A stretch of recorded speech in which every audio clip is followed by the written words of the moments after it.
Welcome to the Living the Dream podcast with Curveball. If you believe, you can achieve.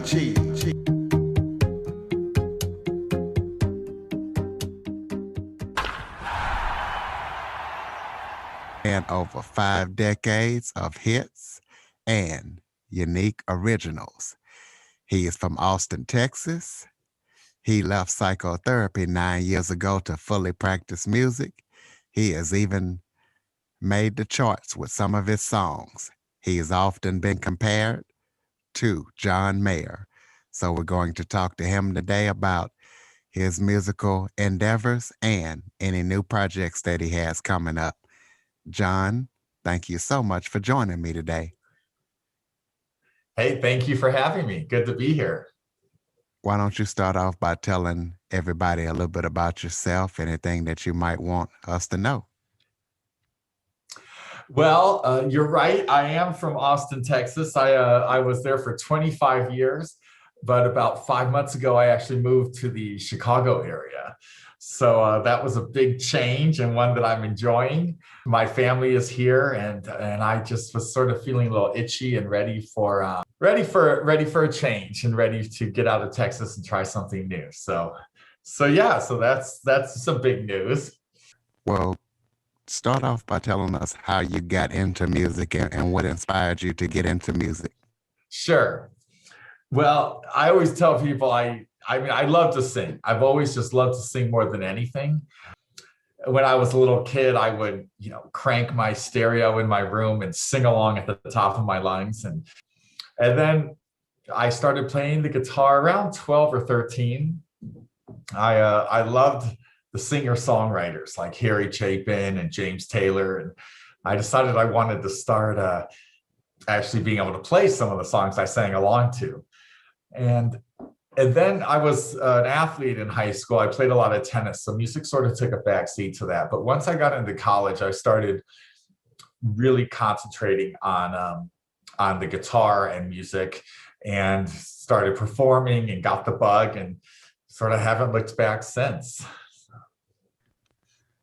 Well, you decided to leave psychotherapy 9 years ago to fully get into your music career and propel forward. What made you decide to do that after a successful career in psychotherapy? Yeah, well, I did psychotherapy for a long time, and I loved it. But I just hit a point where I was sort of burned out. What I figured at the time, well, a couple things happened, but I really thought, I'm like, okay, I'm just going to take 6 months off and then I'll go back to it. And at the end of 6 months, I still wasn't ready to go back to it. So I'm like, okay, well, maybe I need a little more time. So I took a year off, still thinking I would go back to it. And after a year, I still didn't want to go back. So I thought, boy, maybe I'm really done with this. And then I started really thinking, I'm like, well, if I'm not going to do that, what do I really want to do with my time? And music was the only thing that sort of was calling my name. So I decided to really just put my focus into that. Well, let's talk about the crowds that you've played in front of, because you've played in front of all kind of crowds during your career. Talk about that and the experiences that you had doing so. Yes, it's been good. I've been very lucky. Austin is a great place for music. And so lots and lots of places to play there, from everything from restaurants to coffee shops to bars, obviously. I have to say probably the most fun I've had at some gigs in general, I would say, was playing some festivals. I played some festivals in Austin. I played a big festival in Milwaukee a few years ago. Festivals just in general just have such a good vibe, and the people are happy, and there's other performers there to talk with and hang out with, and I just love them. But I love performing. I can't wait to get back to it. I really miss it, and I'm hoping that by this summer, I'll be able to get back to it consistently.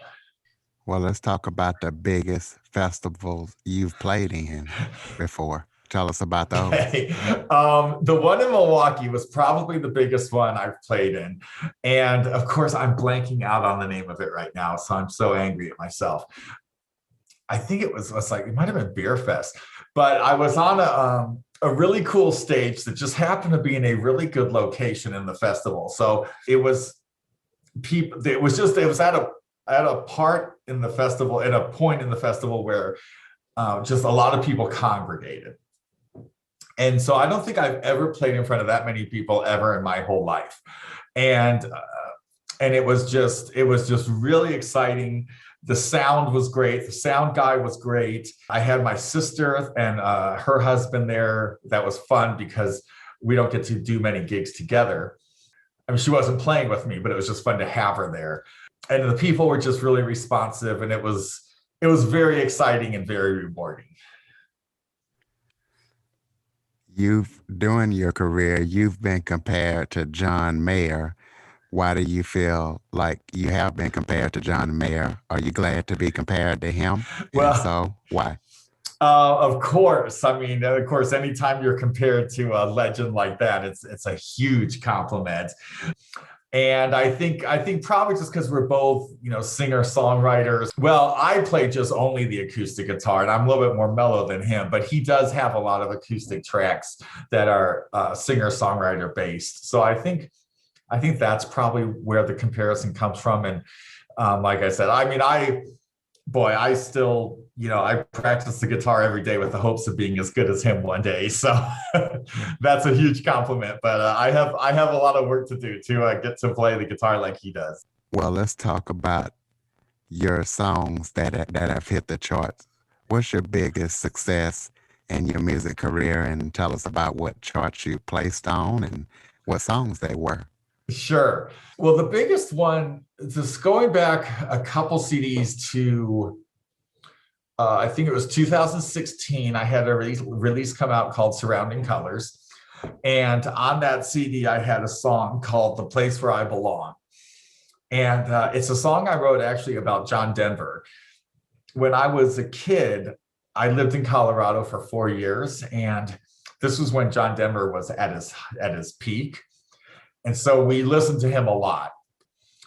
And I hadn't been back to Colorado for a long time. This was a few years ago. And I finally went back and went to Aspen. Since I'd been there, they built the John Denver Sanctuary, which is right in the heart of Aspen, right by the Roaring Fork River. And it's just beautiful. It's beautiful flowers, the water, these huge stones that his lyrics are engraved in them. And it was just a very moving experience being there, and brought back so many good memories of being a kid and listening to him when we would go up to the mountains and things like this. And I came home from that just really moved by that. So I wrote a song about him, and that song got to #1 on the Indie World Country Record Report. So that was pretty exciting. And then that whole album spent 6 months on the Americana radio chart. So that was also very satisfying. And I'm really excited because I have this new CD that just came out on the 17th. It's an acoustic CD of older songs that I've written. I've always wanted to do an acoustic CD, and I just was excited to do this for a lot of reasons. And one of the songs that I re-recorded acoustically is The Place Where I Belong, that same song. And it's just getting a lot of positive feedback again, a lot of airplay, a lot of streams. And so I'm very pleased with that. Well, tell people, for those who don't know, what styles of music you write and perform. Well, I play, I always call myself a singer-songwriter. I like to think of myself as I have a little bit more energy or a little bit more edginess than a typical singer-songwriter. But, at my core self, I consider myself a singer-songwriter. I play acoustic guitar. Lyrics are very important to me. Words are very important to me. Again, when I was growing up, and the people I still listen to today I feel like I'm very heavily influenced by like James Taylor and Harry Chapin, Jim Croce, those type of people from the 70s. So yeah, so some people, it's hard to, I don't know, these days it's hard to pigeonhole artists, not just me, but lots of artists, because I've been called indie folk, I've been called pop, I've been called singer-songwriter. So it's sort of hard, but I always say, if I had to really define myself by just one thing, I'd say a singer-songwriter. Let's talk about your new project that just came out. You talked about how you were really excited to release this new project. What were the most important reasons that the excitement came around this new project? Yeah, so I had two old releases, one from 2014 called Dreams and Imagination. I'm very proud of that CD. That CD also spent 6 months on the Americana radio chart. There's a song on there, I Wish I Could Fly, that had some success on the charts. And it's a good CD. I'm very proud of it. Over time, you listen to songs and you change a little bit. And I've reworked some of those songs to make them a little bit more interesting. The guitar parts more interesting, the arrangements overall a little bit more interesting. So I was very excited to re-record some of those songs in this acoustic format because I think they're better than they were. And then my 2016 release, Surrounding Colors, again, I'm very proud of that CD, but I went more electric. And after it was done, and with time, again, I sort of realized I'm an acoustic musician. And so again, I wanted to re-record some of those songs. The arrangements didn't change, but I just wanted to re-record them acoustically. That's how they were written, and I felt like that's how they would sound best. So in the end of last year, I went into the studio to make this CD. And it's always a little nerve-wracking doing something like this because I was very strict. I said it's just going to be 2 acoustic guitars, 2 vocals, and a string section. And I said, and that's it. And the song has to be good, I think, to hold up when you put it with such bare bones. So I was nervous about that, but I have to say, just the CD came out so good, so much better than I even hoped or expected. So I'm just so pleased with it. I feel the songs really take on such a whole new life acoustically and in this arrangement with the other songs in this CD. So I'm very proud of it, and it's getting really good reviews in America and in Europe. So people seem to really be responding to it as well, which is nice because to me that's sort of like validation that it is as good as I as I was thinking it was. When you were able to tour and travel, tell us about the most interesting place that you went to, and why did you feel like it was interesting in the place that you had the most fun singing? Yeah, good question. Because I've toured a lot in the Midwest because my family's here. And then I've toured a lot out west. And my last tour out west was really good. So I think I'm probably going to refer to that one. I had some gigs in Utah and in Arizona, New Mexico, somewhere else too. I'm blanking on that as well. But Colorado. I just love the West. I love the mountains. I just love everything about the West. And so driving out there and being in that atmosphere was so beautiful and so rejuvenating. And I particularly love Santa Fe. And I've had 2 gigs out there that both went really well. I love the Native American culture that's embedded in Santa Fe. And I just feel so peaceful there. So that was probably the highlight of that tour. Although I will say I did have a gig in Red River, New Mexico, which is a little mountain town. And I was in a cool place. I was outside, and the stage sort of faced the mountains. So for the whole gig, I was just looking at the beautiful mountains in front of me. And that one was really special too. So I can't wait to get back out west. If you have a chance of doing some international tours, where would you like to go to internationally? Yeah, and that's another thing. I love Europe, and I've been dying to get over there and plan to get over there in 2020. And obviously that didn't happen because of COVID. So it's back in the works, and I'm talking to my promoter and hoping we're talking about setting things up for 2022 now. So hopefully that happens. And God, I love Germany and I love London. I've been there. So I would like to go there, but also I've never been to Ireland. So that's on my list too. I'd really like to go play shows in Ireland and just be in Ireland. And I've had some airplay over there that's gone well. So my promoter has some connections there as well. So I'd have to say, I mean, I think Ireland might be on the top of my list, but to be honest, I just think Europe is so great. I mean, if anywhere, if I was in Germany or Belgium or London, I mean, it would all be fantastic. Tell us about how people can get your music and connect with you and follow what you're doing. Sure, thanks. So my website is johnmcdonoughlive.com. And I know that's a mouthful and I know that's hard to spell. So actually, just recently, I did something to try to make it easier for people. And I set up a Twitter account that is, it's simply John M Live. And so it's JOHNM Live. And if you go there, the first tweet, the pinned tweet, lists my website, my Facebook page, my Instagram page, some other things. So that's really an easy way to go and follow me where you want to follow me, whether it's on my website or Facebook, like I said, or Instagram. Again, so that's John M Live on Twitter. That makes it very easy. And the best place to follow me, I think, is on Facebook, my music page, because that's where I post. I mean, I post my gigs on my website, but I post them on Facebook also. And I can, if you follow me there, you can see, like, I'll tell you, hey, I'm going to be in your town in a month. You know, I'd love to meet you. I'd love to see you. And I also do some live streams on that.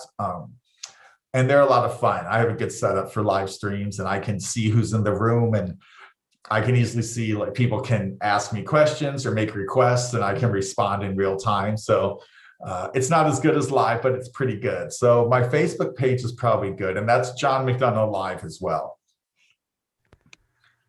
Other than your new project that you just released, do you have any other things upcoming that you're working on? Any tour date set or anything like that? Not yet in terms of tour dates. I want to wait and just make sure things are safe before I do that. I started to book things last year again, and then I had to cancel them all again. And so I don't want to really do that again. So this time I'm being very safe, and I want to make sure that things are open and it's not going to be dangerous for me or for people that come out to hear me. So my goal is to get out and start playing over the summer. And also in 2020, I had a big tour planned for the East Coast, and I've never played in the East Coast. So I was very excited for that. And again, I had to cancel it. So that's my goal too, hopefully by the end, for the end of this year, to maybe go back and do that tour on the East Coast. And I'm always writing for the next CD, and I've already got almost all the material for a new CD. So that's exciting. But this CD literally just came out like a week ago. So I won't be going into the studio anytime soon, but I'm already very excited about the songs that I have, and excited to share those in probably another year and a half or so. But right now, I'm just focused on this CD that just came out and getting back out there and playing. And like you brought up earlier, hopefully getting to Europe as well. Well, I like to put my singers that I interview on the spot. So why don't you go ahead and give us a little acapella vocals from one of your top songs? Oh boy, you are putting me on the spot. Oh my gosh. All right, let me think for a second. Let me pick something good here. All right. Oh boy, I can't believe you're doing this to me. All right. It's so cold in here, and no one ever speaks, and all I hear is the traffic through the door. Some days I get lucky, a little sun shines through and warms up my bones for an hour or two. How was that? That was pretty good. I'm sure the listeners are gonna love that. Thank you. So that's from a song, again, that's off my new CD. and called Nowhere Else to Run, that I'm very proud with how that one came out as well. Absolutely. Do you have any final thoughts or advice or tips for any aspiring singers, songwriters out there, or just any kind of life advice before we close it out? Sure. Well, a couple things, but before I get into that, I just want to say thank you for having me, and it's been fun. And I always tell people the story when they ask that question. I have another friend who lived in Austin for many years, and he's also a musician. And we were talking once. This was a few years ago. And with music being so competitive and everyone having access to recording and YouTube and stuff, and I was just saying to him, I said, I just sort of don't know what to focus on. There's so much to do, and should I focus on recording or playing live, or making videos or live streaming? And he said something I've never forgotten, and it applies to everything, not just music. He said, you have to do it all, and you have to do it all the time. And while that can sound and feel sort of overwhelming, it's really true. I think to be successful in this business, or in any business, you have to do it all, and you have to do it all the time. And so that is my advice to people. And I also tell them to just work really hard on your craft, because you can't, again, it's so competitive, you can't really afford to have any weaknesses. So you have to, I tell them, work on being a better singer, work on being a better musician, work on being a better performer, and work on being a better songwriter. Because if you have, like I said, you just can't afford to have any weaknesses. So that's sort of the advice I always give to people when they ask me that question. Ladies and gentlemen, John McDonough. John, thank you so much for joining me today. Thank you for having me. It's been great. Anytime. And listeners, please be sure to follow, rate, review, subscribe, and share. Ladies and gentlemen, John McDonough. John, thank you so much for joining me today. Thank you for having me. It's been great. Anytime. And listeners, please be sure to follow, rate, review, subscribe, and share. For more information on the Living the Dream podcast, visit www.djcurveball.com. Until next time, stay focused on living the dream.